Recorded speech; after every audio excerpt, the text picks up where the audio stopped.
Hello everybody, it's Paul Neeson with Torah Life Ministries, and I just had an interesting conversation with a Christian. And you know, I've always been excited about the idea about evangelizing on the street and proclaiming the good news to people that need to hear him. And the thing is, you know, I think, okay, these people have not heard the gospel and we want them to know the gospel, but if I really want to do true evangelism, true preaching on the street, what would be the best place for me to reach people with the truth? And I always think about the word judgment, and we are called to judge our fellow brother and sister in Messiah, somebody who's proclaiming to know him but not living that life. We are to help lift them up and not tear them down. That's why we judge, to lift them up and not tear them down. Now, when I talk about judging, I'm not talking about salvation. We can't judge somebody's salvation. That's between them and our Creator. That's that. But their actions really do reveal their heart. And if somebody's actions are not in line with the guidelines and instructions of our Creator, as a brother or a sister, we need to go and talk to them about it or reach them about it. So where would be the best place for me to street evangelize? Well, probably in front of a popular Christian church where everyone thinks that they don't need to do anything because they got the blood of Yeshua. Well, that blood of Yeshua is a wonderful thing to have, but if your heart's not in the right place, it means nothing. And I heard a great lecture on YouTube by Paul Washer called The True Gospel, talking about the average person coming to a church, saying a couple of words and think now they're saved. No, if your heart didn't change, you're not saved. If your heart didn't change, it means nothing, your words. He's not looking for words out of our mouth. He's looking for our heart to change. He sees our hearts. Again, I'm not judging and saying who has salvation and who doesn't. What I am saying is if your heart doesn't change when you become a believer and you love the things you once loved before you proclaimed Yeshua as Messiah, nothing changed. But you need to start hating the things that you once loved before you knew him and loving the things that he loves and the things he wants. So then we go to the idea of what should we be loving and what should we be doing. And I like to look at the idea of the word sin. What is sin? Sin is transgression of the guidelines and instructions.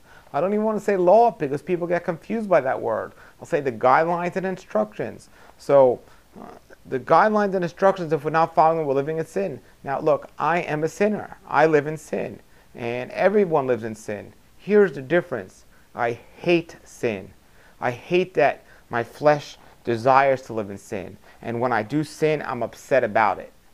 Now, it's different to be a sinner and hate it because your heart's in the right place. And I believe the longer you practice obedience to his word, the less you will sin and the easier it will be to live and not sin. And it is possible to do so, I believe, on many levels. Maybe not 100% perfection, but a lot more today than you did last year or vice versa. You can continue to improve on that.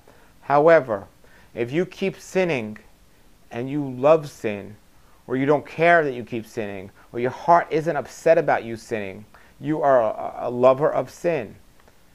So I'm not just going to call everyone a sinner out there like I'm not one, but I am going to call people out there lovers of sin, and that's what I'm not, and that's what we shouldn't be. If your heart truly changes and you truly accept Yeshua for who he is and you understand his word, you are not going to love sin. Now you might say, oh, well, you don't love sin. Well, why do you keep doing it if you don't love sin? Why do you keep doing it and not caring about it? So this conversation I had tonight with this lover of sin, this Christian person who doesn't even realize he's a lover of sin, but the enemy has a lot of tricks to play on us with these things. You know, he will have no problem rebuking the Sabbath and saying the law is done away with and we don't got to keep the Sabbath and any day could be the Sabbath, and I'll start reading Galatians and I'll start reading Colossians and I'll start getting into Paul said we no longer have to keep the law and we're free from the law and all this stuff about being free from the law. He'll say all this stuff about the Sabbath, and then I'll say, do you think homosexuality is wrong? Do you think adultery is bad or adultery is wrong? And all of a sudden he'll change his tune. Well, that's sin and that's bad and nobody should be doing that. Well, why? If we're set free from the law, if we're set free from the guidelines and instruction, why are we set free from the Sabbath, which is one of the most talked about and the most coveted guidelines and instructions of our Creator, spoke about more than anything else, is to keep the Sabbath holy. Why? If somebody breaks that, is that supposedly we're free from that? But if somebody's committing adultery or Homosexuality, which the Bible also calls an abomination, why is that different? The reason why it's different in people's eyes is because it's what's popular today. It's the popular issue today. Maybe back in the 80s or 90s it was abortion, and today it's homosexuality, and adultery is not even really an issue. But it's what people are passionate about. So you got many Christians passionate today against homosexual marriage.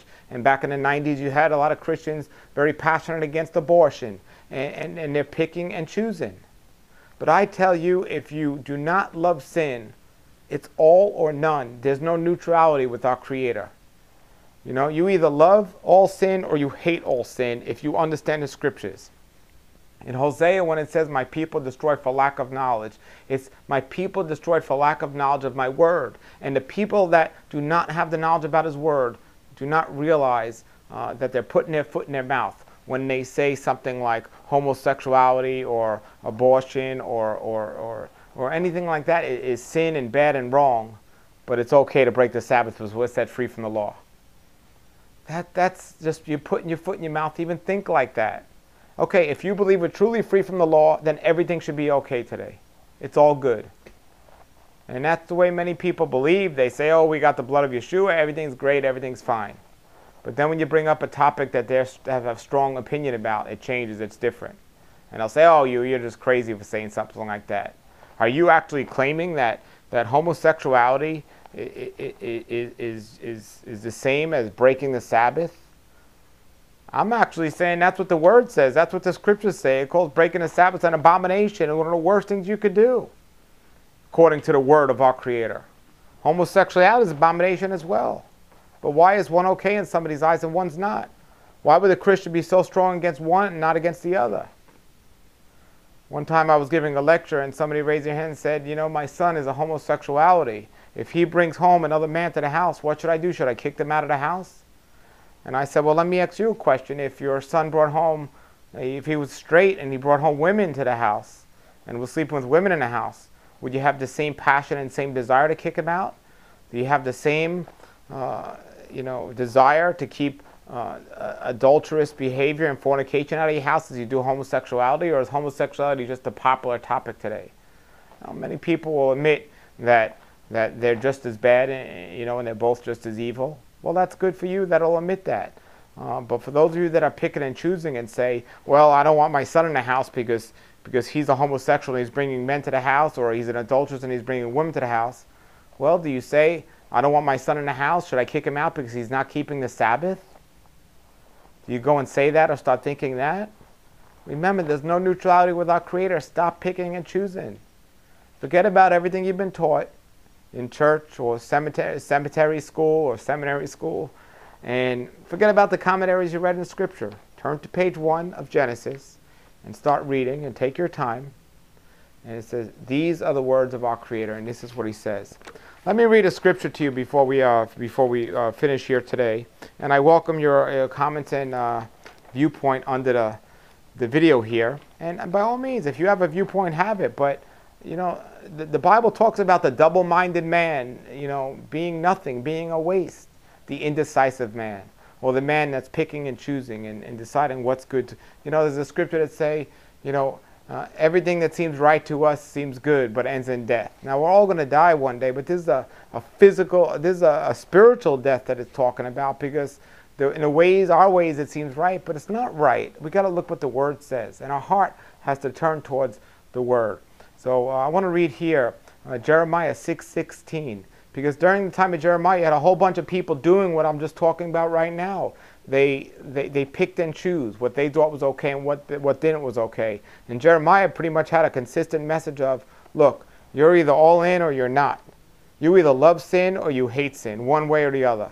I'm not saying you don't sin. I'm not saying you're perfect. But I'm saying if you hate sin, you hate it. If you love it, you love it.